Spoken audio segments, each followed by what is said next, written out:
Hi, welcome to the Post Workspaces. My name is Shell Peterson, and I'm the Director of Community Operations. As a Post, we offer part-time and full-time private offices, meeting rooms, and event space, as well as virtual office solutions. If you'd like to learn more about what we offer our entrepreneurs or small businesses, go to our website at www.thepostworkspaces.com or just stop on by and we'll give you a personal tour. So we're excited to host the Greater Oro Valley Chamber's Economic Outlook for 2021, their very first virtual event of 2021. Good morning, ladies and gentlemen, and welcome to the 2021 Greater Oro Valley Economic Outlook, live and pre-recorded here at the Post Workspaces. I'm Dave Perry, President and CEO of the Chamber. We're grateful to you for spending an hour of your time with us this morning. Before we begin, we're going to have some commercials for you, and I'm telling you, these ads are as good as anything you'll see on the Super Bowl.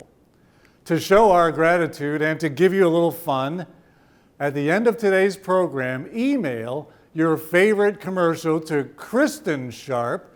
I love to make work for Kristen at orovalleychamber.com. We're going to give away 2 randomly selected prizes, a $50 gift card at an Oro Valley restaurant and a one-night stay at our Chamber Gold member El Conquistador Tucson, a Hilton resort. Please enjoy. Business owners, we know you need to keep going. Keep reaching. Keep fighting. And keep doing business. Working where you need to, how you need to, and making it work no matter how much work has changed. You can't stop, so we won't stop. We'll keep you connected. Turn your miles into smiles at Pima Federal Credit Union. Buy new, used, or refinance your current auto loan and start saving money today. We make it simple and convenient from start to finish. Plus, there's no better time to buy or refinance with auto loan rates as low as 1.74% APR. Get pre-approved today from the comfort of your home at PimaFederal.org. Get behind the wheel of your dream car with a Pima Federal auto loan.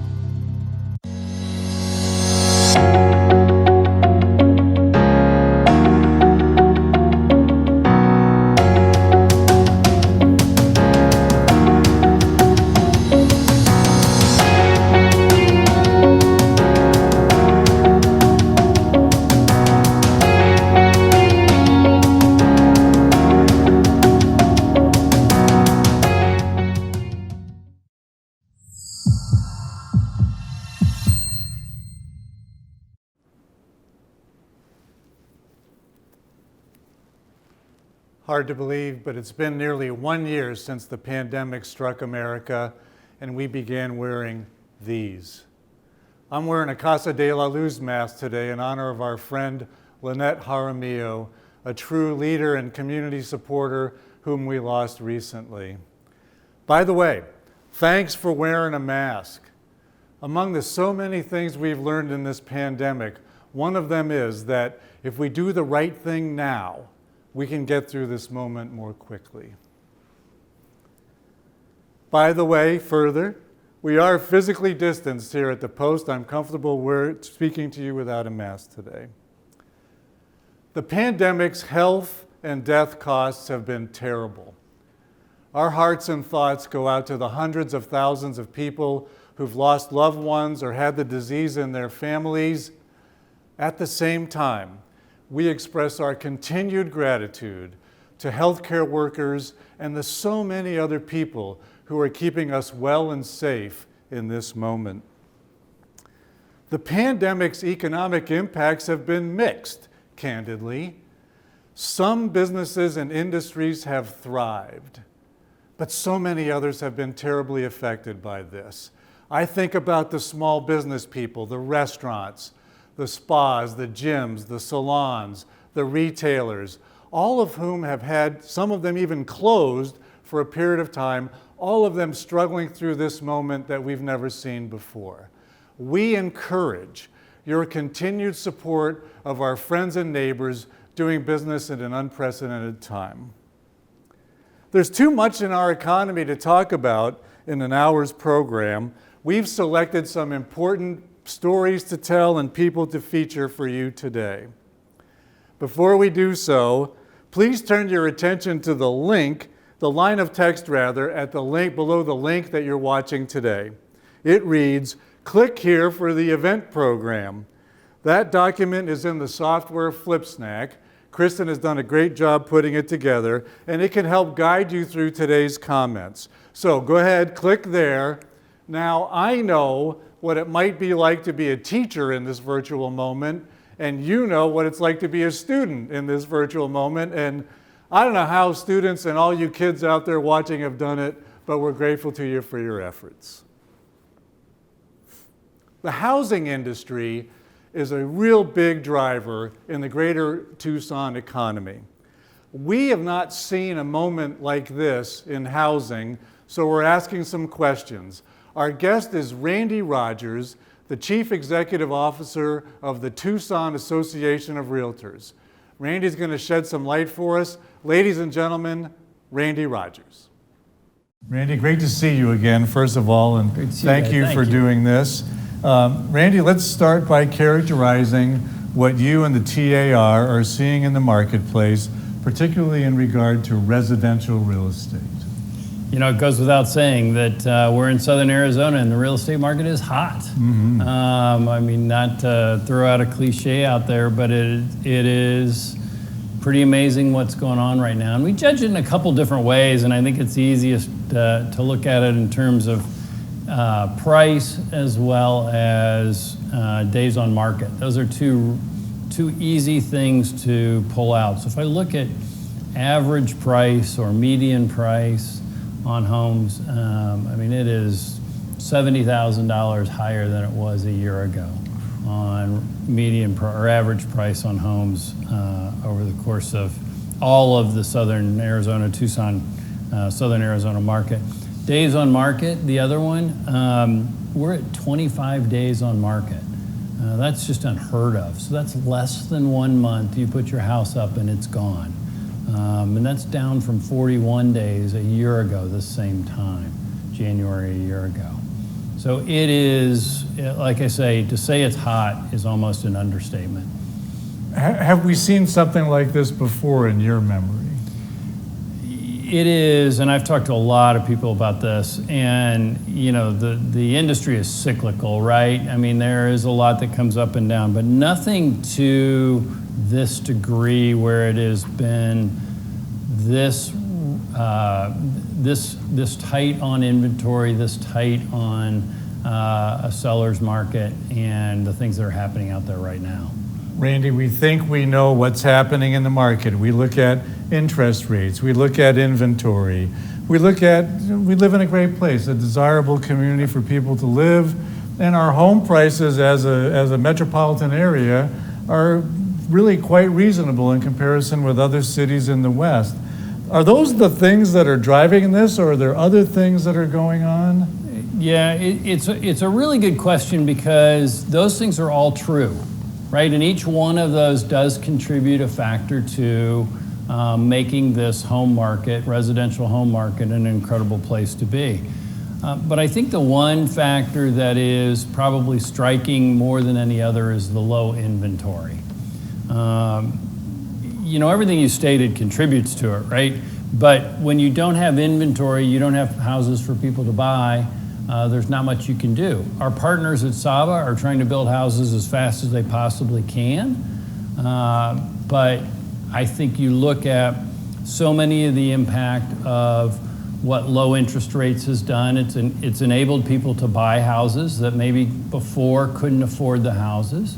You look at home values, so if they had a home before, they're gaining some value out of that home and have a chance to maybe sell and upgrade to another home.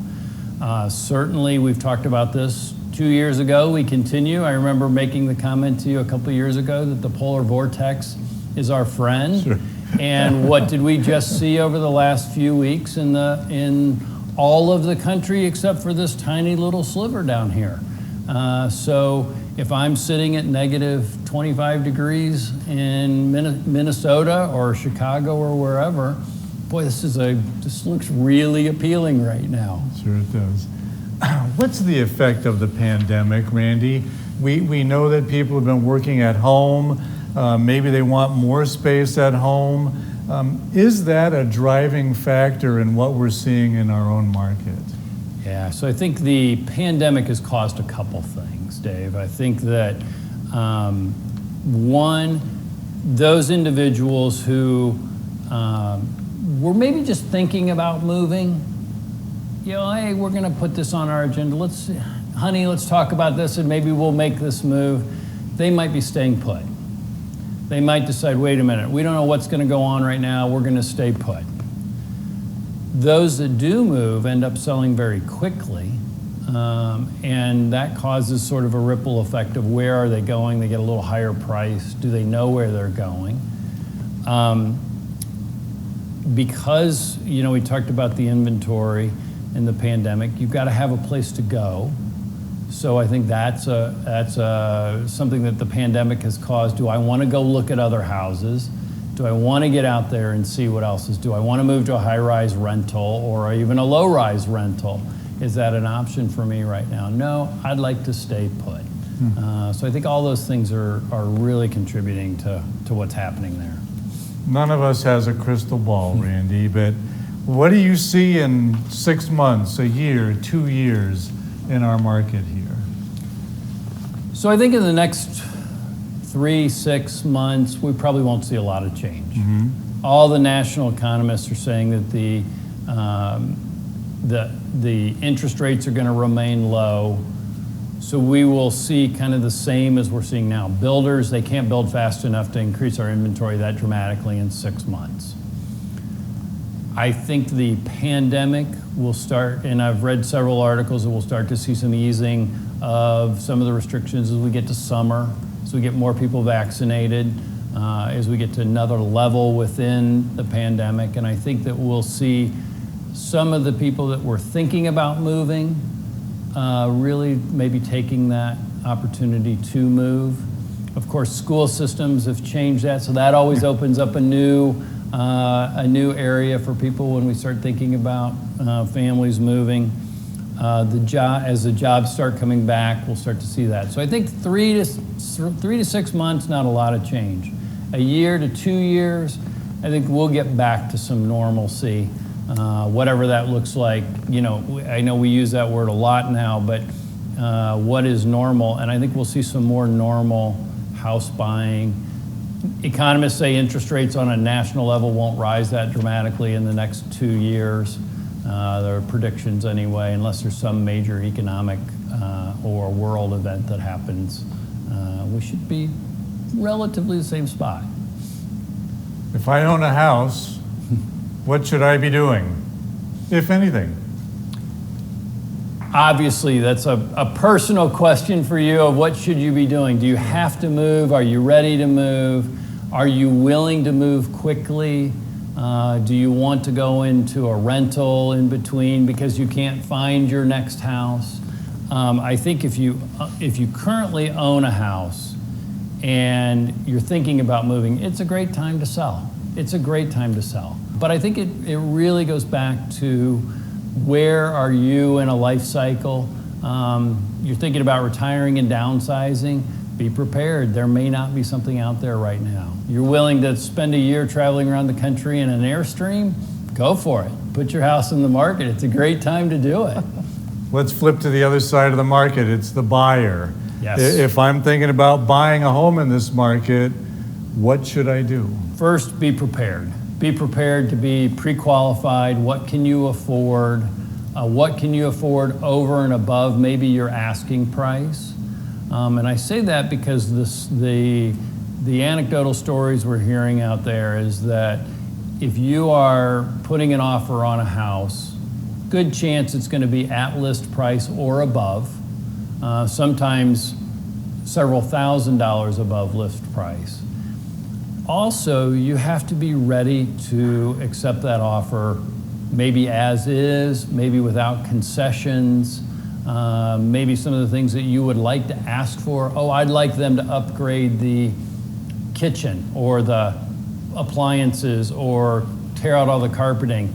They won't have to do that because there'll be another offer waiting right behind that one. So you have to be prepared. If you're wanting to buy a property, be prepared to maybe accept a little bit less than what you would in a different market, but be prepared to pay a little bit more. Not a bad thing, just you have to act quickly. Sure. You have to act really quickly. I'm getting old here, and I've seen housing cycles are eternal in my mind. Prices go up, prices come down. We made reference to it earlier, Randy. Is this a cycle? Are we in the midst of something that is going to be sustained? Will it change over time? Of course it's going to change over time. How much, obviously we have yet to see. We've never seen a time where interest rates have been this low, coupled with housing inventory being this low, coupled with a mixed job market. And certainly here in southern Arizona, we've got a strong job market. Our partners at Sun Corridor continue to bring in great businesses to grow our region. We haven't seen that in a long time. So unless there's some catastrophic event, another pandemic, a rise in the pandemic, some other world economic issue, we're going to be here for a while. And I don't think that it's going to be, we're not going to see the ups and downs as we've seen in years past. We'll see a little leveling, and we'll see a little leveling, and then we may see a little dip, but it'll look very different than that cyclical thought process we've had of years past. One of the things that you and I spoke about 2 years ago was what you described as accessibility of housing. As housing prices go up and they outpace perhaps wage growth, do we end up with a problem that makes it less accessible for people to get into a home? As I mentioned earlier, we look at average and median home prices that have risen dramatically in a 12-month period of time. I think it is imperative that our communities and our local elected officials work closely with businesses, and it really is a community effort to address the problem of affordability. And I did. Yeah, 2 years ago I used the word accessibility, attainability. You'll hear sure. very different phrases, but they all mean the same thing: is how does somebody afford a home in our community? And that is not one. That's not a builder taking it on. It's not just the elected officials. It is a joint process, and it's a real problem. It's a real problem in a lot of communities across the country. But it is in certain pockets of our segment here in southern Arizona as well. So yeah, I implore officials to look strongly at that, because we're getting a little bit out of whack in where we are. And you're right, you did use attainability 2 years ago. My bad, everybody. Are we missing anything here, Randy? Are there subjects or points that you want to make as we have this conversation? I think that the biggest thing that I can advocate for everybody to do is to use a professional when they're thinking about their housing choices. And I say that for a couple things, because there's a huge rise in, I'll call it the iBuyer syndrome. There's different ways, and there are segments of the market that are out there, but to really truly have the best choice for you, your family, and maybe your options, whether you're selling or buying, is to use a realtor, use a professional, because they'll be able to guide you in that process and help you along the way. Good advice. Randy Rogers, thank you so much for being with us. Always a pleasure to see you, and keep up the good work and advocating for your constituency and for our community. Really appreciate it, Dave. Thank you so much. If you ever want to feel self-conscious, watch yourself on TV. After this commercial break, we'll hear the perspective of a Tucson home builder.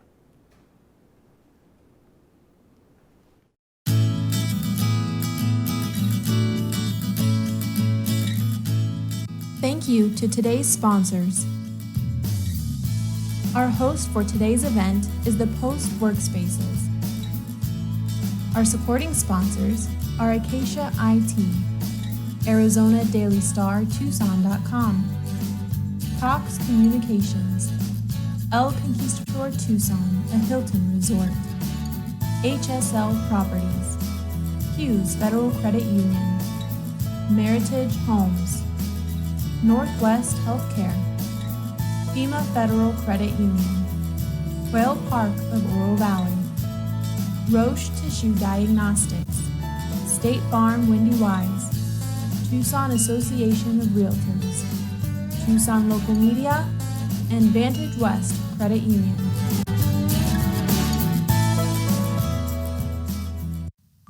When it comes to your home, whether you're selling or buying the home of your dreams, look for a realtor. Not every real estate agent or broker is a realtor. They're professional members of the National Association of REALTORS and subscribe to its strict code of ethics. This is the realtor difference. For home buyers and sellers, an expert to guide you through the process home. My name is Diane Marzoni, and I am your 2021 president of the Tucson Association of REALTORS, where we are turning 100 years old this year.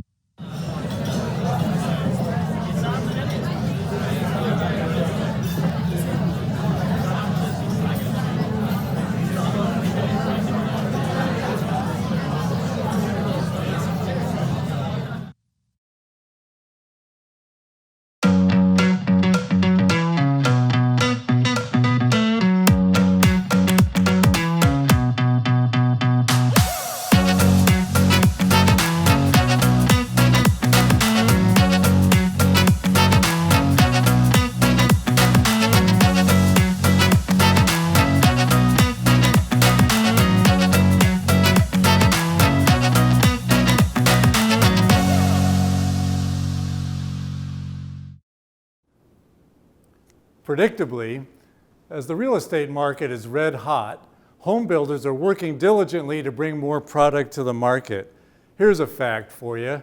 In December, the town of Oro Valley issued more single-family residential permits than it has in any month since February of 2006. Here to talk about the opportunities and challenges of the home building business, please welcome Angela Sawyer, the Tucson Division Vice President for Mattamy Homes. Angela, great to have you with us today. You feel free to take off your mask if you'd like, whatever you want to do. Thank you, Dave. I'm happy to be here. Angela, we've been talking about housing starts. Housing starts in Oro Valley at a clip not seen since the mid-2000s. You're in the home building business. What is happening? There's a lot of things happening, certainly.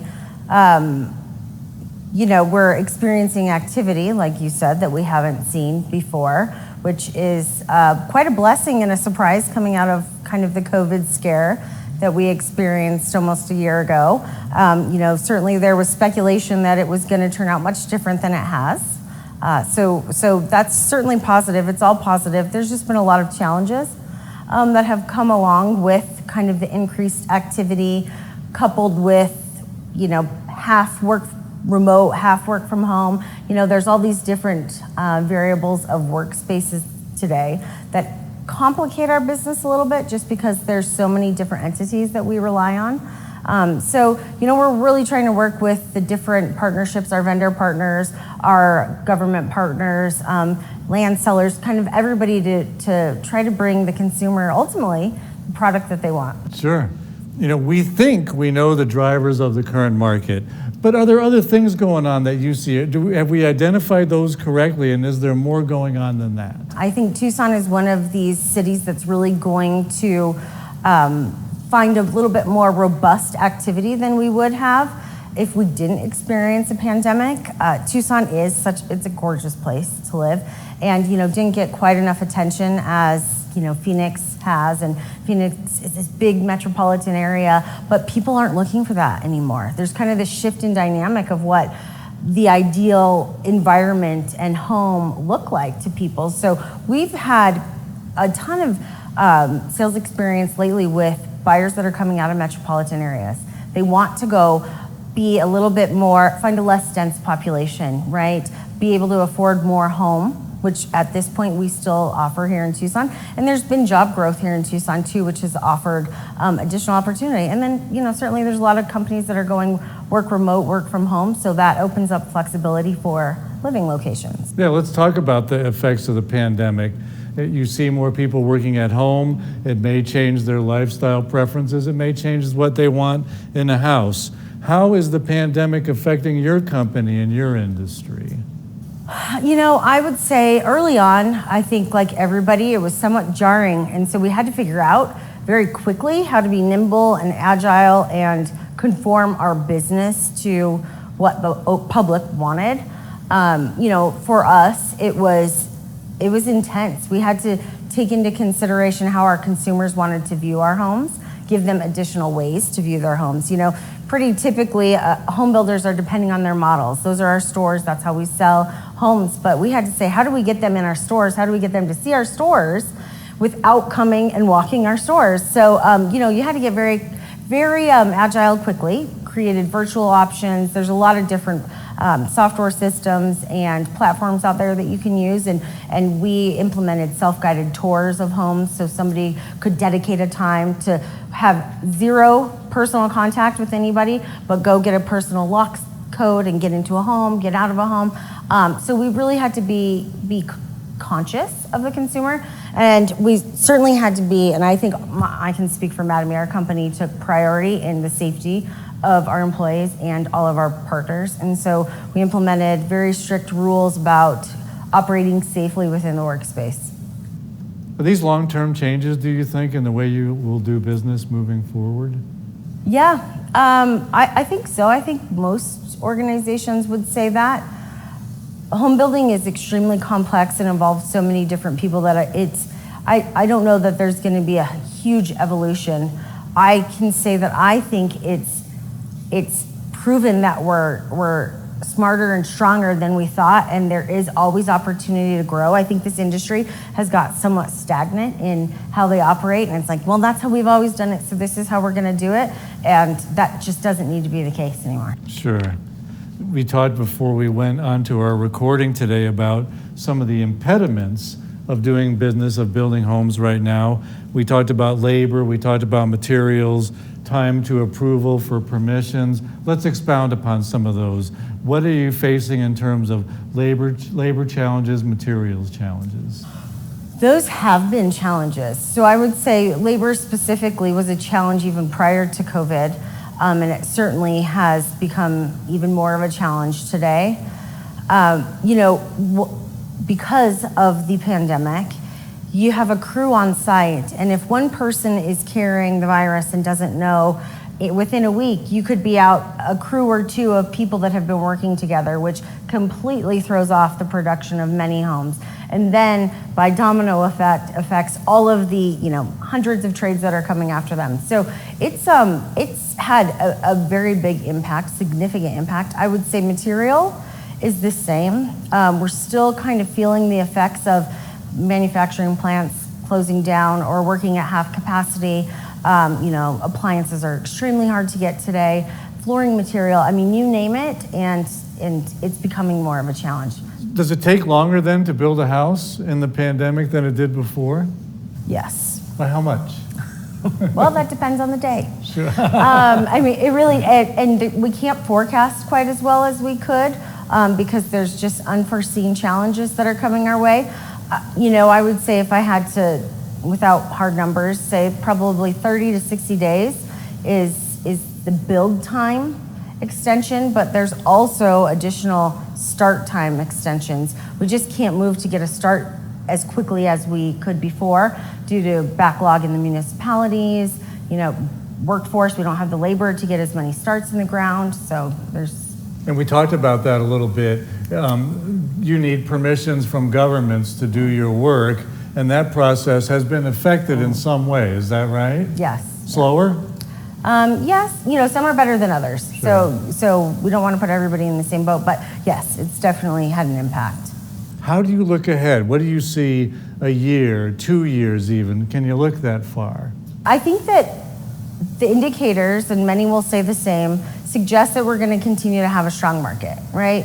There's not influx of investors, and there's not an influx of, bad loans that are going to turn into foreclosures. So I certainly think we're in a better place. We're all going to have to work together. I think the biggest opportunity that comes out of this is all of the many pieces and people and entities involved in home building need to work in partnership better and more cohesively. So ultimately, the end user, our consumer, who we're all working for, get the product and the experience that they're looking for. I think that's what's impacted the most. Angela, what does your company need to be successful in the market? One of the things that we need desperately is a more broad labor force. So not just quantity of labor, but quantity of trade partners. It's feast or famine in Tucson. And so we don't have quite the opportunities that you will find in other metropolitan areas. So I would say even today or 5 years ago, that's something that would be extremely impactful in a positive way to our business. How about the inventory of land? Do you need more land upon which to build? Yes, we do. We need a lot of it. Yes, we need a lot. And Tucson, one of the best things about Tucson is that we're not on top of each other, right? It's a less dense population and you have open space, and that's what we all love about it, but it also makes it a little bit more complicated to get large lot and land deals, right? Sometimes we're looking for trust land, which takes quite a bit of time to get through the process, and everybody's in the market right now. So it is really, really hard. We need land, and I imagine most builders in town need land. Sure. What can governments do to make business better for you all? I'm going to go back to working in partnership, and truly in partnership. Not working in a silo and how permitting benefits the town or the city, but how it benefits the overall economy, and how getting it through faster, how much quicker that's going to get more homes and more purchasing power, all of these things into the community. I personally think, and I've experienced that there's more consciousness, I want to say, in terms of the partnerships that we see, and I hope that continues to get better. Angela, thank you so much for being with us today. We so appreciate your time and your business, and let's look to a bright future and solve some of your issues there at the same time. Thank you, Dave. Thank you. Appreciate it. We're going to go to some more commercials now. Remember, pick your favorites at the end of today's program. Send an email to Kristen@OroValleyChamber.com and have a chance to win a $50 gift card at an Oro Valley restaurant or a night's stay at Chamber Gold member El Conquistador Tucson, a Hilton resort. Please enjoy.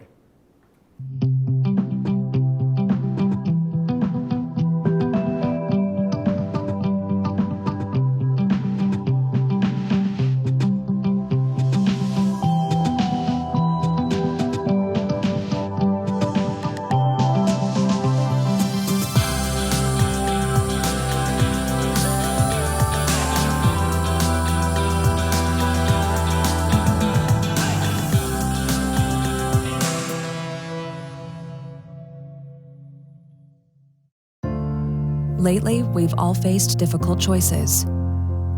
We sacrifice. We choose to stay home, to connect, not to be stuck in our fears. And when we choose each other, life gets better. We choose to be here when you need us, to support you during hard times. We choose strength and hope. We choose you. When you bank with Hughes Federal Credit Union, you'll experience so much more out of life. You'll drive away with a low car payment with our one low rate. You'll realize your dream of owning a home. We get you more control over your future with our incredible rates and personalized service. Whether you want to open your first account or save for retirement, we'll be there. Visit one of our convenient Tucson locations today.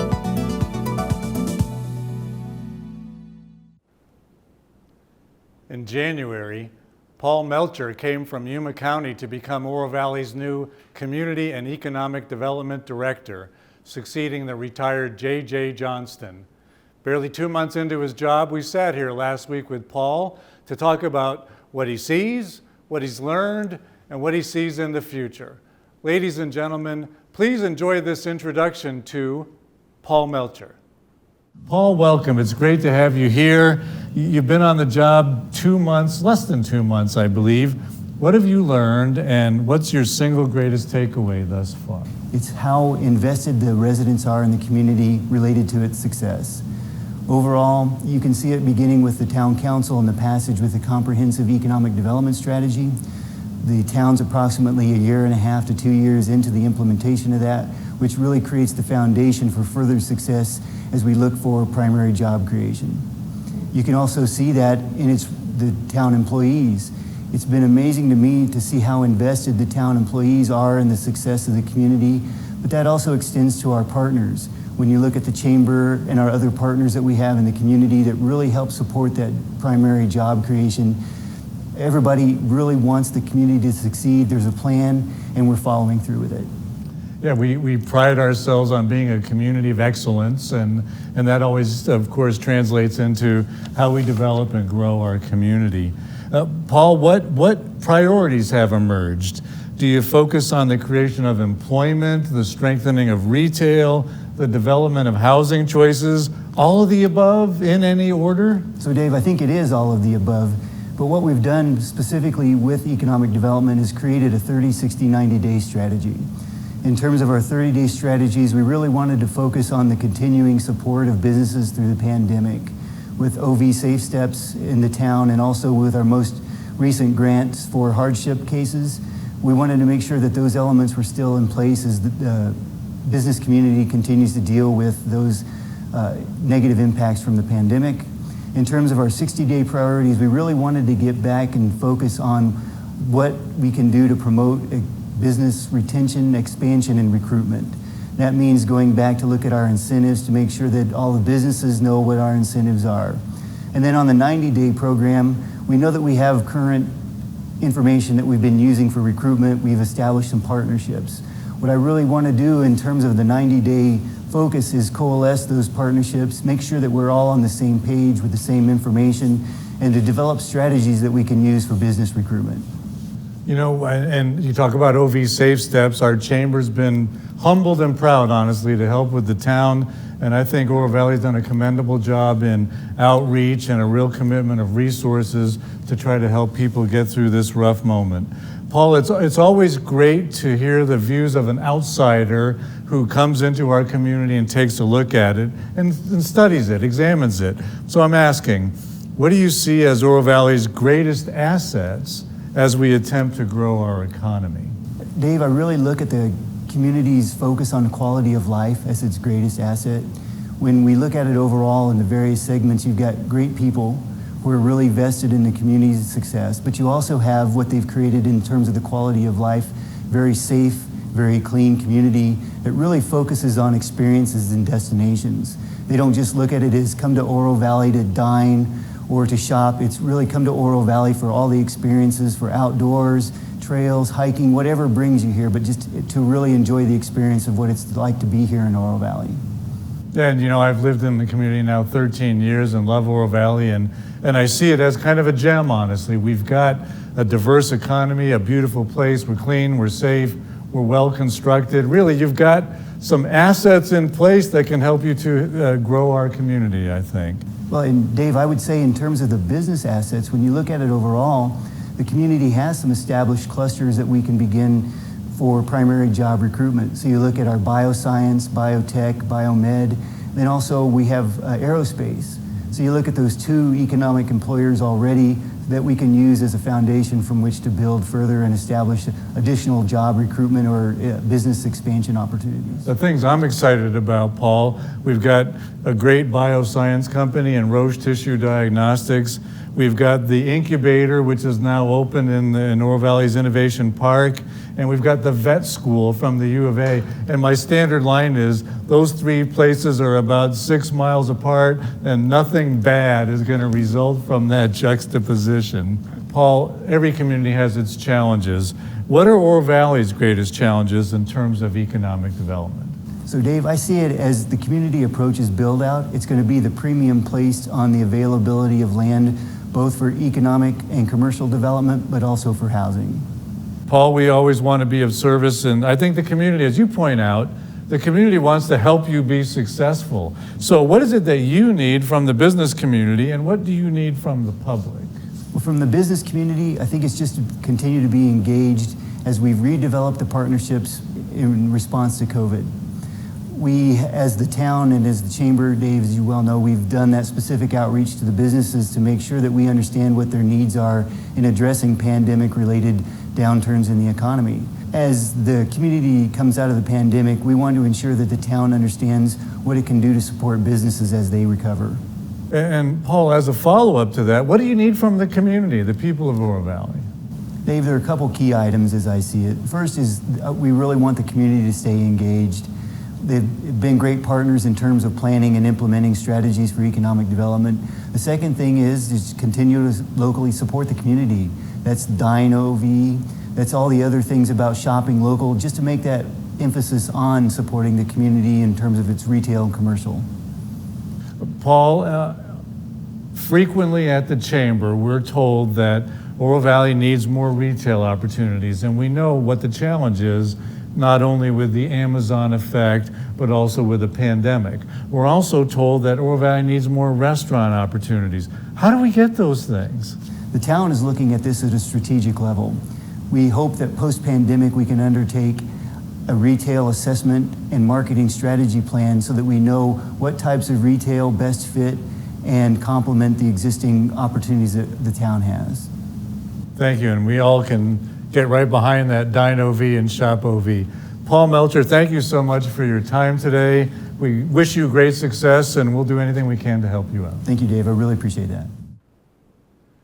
2 subjects for your further consideration. If you're an Oro Valley business, please consider making the promise at ovsafesteps.com. Your business may qualify for reimbursement of pandemic-related expenses, thanks to the $1 million commitment of Mayor and Council to help businesses through this moment. There's a deadline coming. It's April 1. Get those receipts ready. Go to ovsafesteps.com. Keep your eyes and ears open as well for a major economic development proposal that will be presented to government decision makers this year. Town West companies and their partners are reimagining Oro Valley Marketplace with a proposal to build 2 major apartment communities with up to 700 living units, 3 hotels, and a commercial and entertainment and recreation district that will transform the activities that take place at the corner of Tangerine and Oracle Roads. My request, be informed, be involved, speak up. Send me an email at Dave@Oro Valley Chamber of Commerce. I used to know my email address, but I apparently don't anymore. Dave@OroValleyChamber.com for more information. Now, further word from our sponsors. Oro Valley Chamber. Connections, community, collaboration. Thank you to our corporate members. Platinum. Arizona Daily Star. Gold, Acacia IT, El Conquistador Tucson, a Hilton resort. Diamond, Pima Federal Credit Union, Roche. Silver, Hughes Federal Credit Union, Northwest Healthcare, Sierra Tucson, Tucson Local Media. Copper, Bear, Casa de la Luz, Desert Diamond Casinos, Golder Ranch Fire District, 1AZ Credit Union, Pima Community College, Splendido at Rancho Vistoso, State Farm Wendy Wise, Tucson Federal Credit Union, Tucson Roadrunners, Vantage West Credit Union.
This is more than a bundle.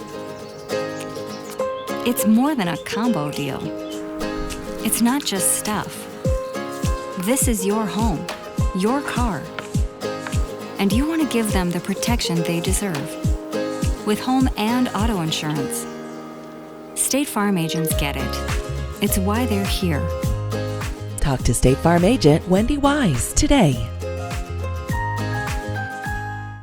At 50,000 vehicles a day, Oracle Road is the most important lifeline in this side of the valley. It's needed work for years. We've all done the Oracle Road wobble, driving to and fro our business and our daily lives. Relief is on the way. This spring, the Arizona Department of Transportation will undertake a 10-mile project that includes significant improvements to Oracle Road between Miracle Mile to the south and Calle Concordia in Oro Valley. To share some details, we sat with three officials from the Arizona Department of Transportation. Our guests are Dan Kasmer, Doug Mozicki, and Joanna Bradley. Please enjoy. Thank you, Joanna, Doug, Dan, for being with us today. Doug, let's start. Improvements to Oracle Road have been a long time coming. We all know that. How long has this project been in the works, and what are the challenges that you've faced in getting to this moment? Well, you know, Dave, you're right. It's been a long time in coming, and ADOT is thrilled to have the project here and ready to start work. It actually started, it gets programmed into our 5-year program, and so it was originally programmed with some design funding in fiscal year 2017, which would have been, you know, end of 2016, early 2017. You know, the maintenance of traffic, actually, as we were going through design to try to figure out how we were going to maintain up to 50,000 vehicles a day on Oracle Road. And then finally drainage. You know, right now most of Oracle in this area doesn't have curb and gutter, so the water just runs off the side of the road, and we now have to be able to capture that and convey it properly. We will have curb and gutter then along Oracle, is that correct? For a portion of it, yes. Curb and gutter will be installed all the way up to McGee. This is actually quite a project. It's in the vicinity of 10 miles long, and it actually is comprised of 3 different design projects. So it's going to start to the south at I-10 and Miracle Mile, and then that's going to come around to River Road, and then it'll end up continuing from River Road all the way up to Calle Concordia. The third design project is the actual Oracle and McGee intersection, adding that dual left turn lane. Granite Construction is the contractor, submitting a bid of about $34 million for a 10-mile project. When might work begin? Where will it begin? And how long will it take? Their contract actually just started on Friday the 19th. So they are very early in the process of trying to get all of their ducks in a row, their baseline schedule together. But we really expect you to start seeing something out there in April. The timeline, based on the contract, it's a 750 calendar day contract, which would put completion in March of 23. Dan, let's turn to you. Beyond pavement replacement, residents are going to see some street lighting, some sidewalk installations, and importantly, improvement of the intersection at McGee and Oracle in Oro Valley. Can you share some specifics of those aspects? Yeah, like you mentioned, we're going to be adding street lighting from River up to Ina Road along Oracle, which will be a nice safety enhancement.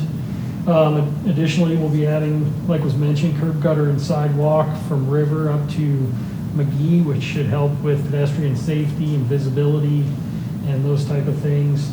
As you mentioned, the RTA assisted us with some funding for the intersection at McGee and Oracle. The northbound Oracle to westbound McGee left turn, we'll be able to add another left turn lane at that intersection to make it a dual left, which will help tremendously with traffic flow. In addition to those things, like I mentioned, with the curb and gutter, we're going to be adding a closed storm sewer system to help us convey and get the water off the roadway and outlet it into some of the channels along Oracle. And additionally, we're going to have some bus pullouts that we construct along the corridor as well, which again will help with safety of pedestrians, bus users, and also help with traffic flow. Doug, we talked on the phone last week, and you suggested that once we finish this project, it's going to be easier for ADOT to maintain a good surface. Could you explain that to us, please? Well, sure. I guess to start with, Dave, normally pavement is designed with about a 20-year life cycle. And so as you draw closer to that 20th year, maintenance becomes increasingly more difficult. And that's really where we're at right now on this reach of Oracle, is we're at the end of the pavement's life cycle. So by doing the pavement replacement that this project is going to do, it will bring us back to the beginning of that 20-year period. And so maintaining that new asphalt is a lot less costly than trying to remove and replace the older asphalt. So hopefully, through the early years, we'll see what we call a fog seal or a flush, where they come through and basically make the asphalt look black again. That helps kind of reinvigorate the asphalt to maintain that high quality that everyone is expecting. Do you use rubberized asphalt on that roadway? We have used rubberized asphalt in the past, but we are not using rubberized asphalt in this situation. The speed limit is low enough, and it's actually a little more challenging to maintain. Sure. Joanna, you've indicated there are more than 1,100 businesses along the entire route of this project.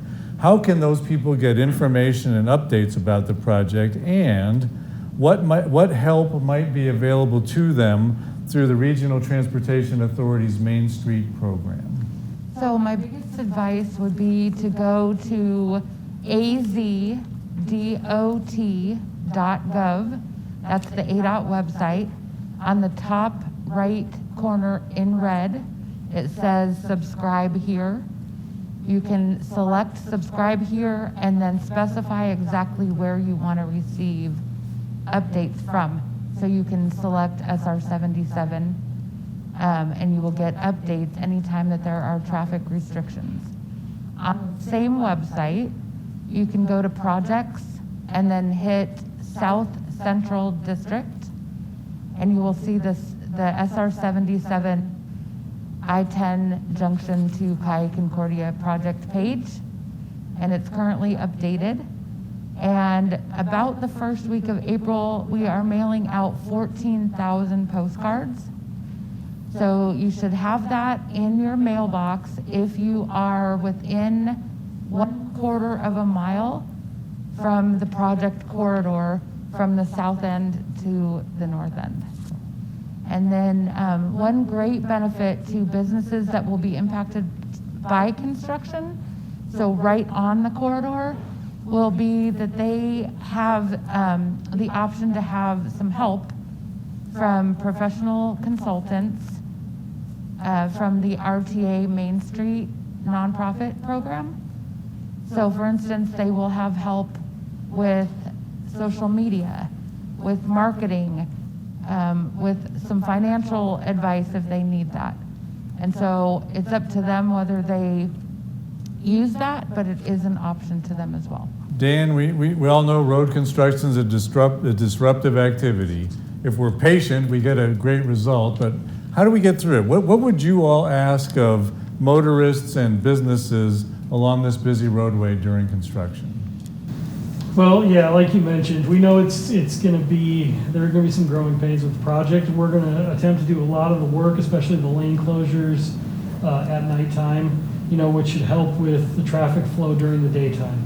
But still, it is a work zone. It's a long work zone. There will be intermittent work along the work zone, so please follow the signage, pay attention, follow the speed limits, and give our crews some space to work. And like you mentioned, please be patient with us, and we will try to knock this thing out as fast as we can. Sure. Doug, we talked about personal experiences. You bring your family up to Catalina State Park for a hike. You're excited to see this get done. Oh yeah, just as a member of the community, we've been traveling up and down Oracle Road regularly to go up and visit Catalina State Park, to be able to get out on the bicycle, and so I'm really looking forward to a smooth road. Joanna, we talked, and you grew up here, and you remember when there wasn't very much north of McGee Road. What do you think about this project and the changes that you've seen here? It's amazing, and I'm proud to be a part of a great agency that can do this. We are all just as excited as the public about this. I grew up in Oro Valley, and everything ended about McGee back then. Sure. So the growth is amazing, and we're excited to get started. Great. Well, I want to thank the three of you for being with us today, and we look forward to your help. And again, the website, Joanna, is AZDOT.gov. Great, and we'll have information about Main Street as well.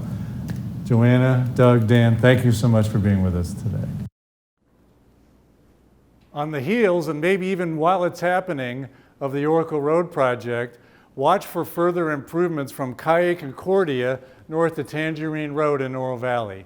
ADOT is working on that project right now, and it may actually begin before the end of this 2-year project we're about to see.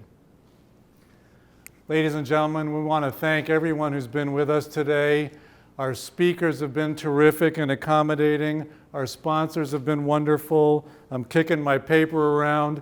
We want to thank the folks here at the Post Workspaces, Shel Peterson and Dan Wesson for hosting us, and Savannah in this magnificent space. Our special thanks to Katie and Bill Starr from Anstar Productions, who've helped us all throughout. To our staff, Martin Reichgott, Dwayne Mackland, and Kristen Sharp, and to all of you for sharing your time with us today. Oh, I'm being interrupted. Excuse me, Dave. Ladies and gentlemen, my name is Kristen Sharp, and I'm the events director with the Oro Valley Chamber of Commerce. Please excuse the interruption. I know Dave has gotten really good at excusing my interruptions over the past almost 2 years. This month, Dave will be celebrating his 10-year anniversary as president and CEO of the Greater Oro Valley Chamber of Commerce. And it is without a doubt, the Chamber and the Oro Valley business community in general would not be where it is today if it weren't for this man. As Dave mentioned, this has been an incredibly difficult year. It is because of Dave's leadership and direction and guidance over the past 10 years that the Chamber has been able to weather this storm. And not only weather this storm, but continue to advocate for businesses and help them make it through this storm with us. Ladies and gentlemen, this man has been out on the street, door to door, in and out of your businesses, making sure everybody knows about the programs and resources available to help you make it through this pandemic. Why, you may ask? Because he cares. He cares about you, he cares about your business, and he cares whether or not you succeed. So Dave, on behalf of the board of directors, your staff, all of our members, and the Oro Valley business community in general, thank you for caring. Chamber member Halo branded solutions, put together this beautiful token of our appreciation. So in grateful appreciation of your 10 years of loyal and dedicated service to the Oro Valley Chamber of Commerce. Holy cow. Thank you so Yay, much. Everybody clap. Thank you. Is this, are you changing the locks now? Is that right? Yeah, I am grateful to these guys, Kristen and Martin, for all their help, and Dwayne, and yeah, we care. That's the fundamental of our organization, is we care about our community and we care about the people who are in it. I'm going to go back on script for a minute. Join us on Thursday, May the 6th for our Bioscience Spotlight, another virtual event at which we'll introduce the winner of a $10,000 sponsored launch competition funded by your Chamber of Commerce. Until then, be well and safe. Thank you so much. Remember, brighter days are ahead. Watch these last two commercials, and don't forget to pick your favorite, email Kristen, and have a chance at some fabulous prizes. Everybody, take good care. Hi, I'm Dennis Bryant, president of Quail Park Communities. Over 25 years ago, I began my journey in the care of seniors with my mother, who had Alzheimer's, and later my father, who had physical challenges from aging. At the time, I didn't realize what I was learning would set me up for the current chapter in my life story. When the opportunity presented itself to build a senior housing community, it became clear there were many ways to improve on the senior living options that were available at the time. From then to today, in every Quail Park community, we offer new and innovative living options for seniors. We've implemented our best ideas on how seniors seek to live during their aging process.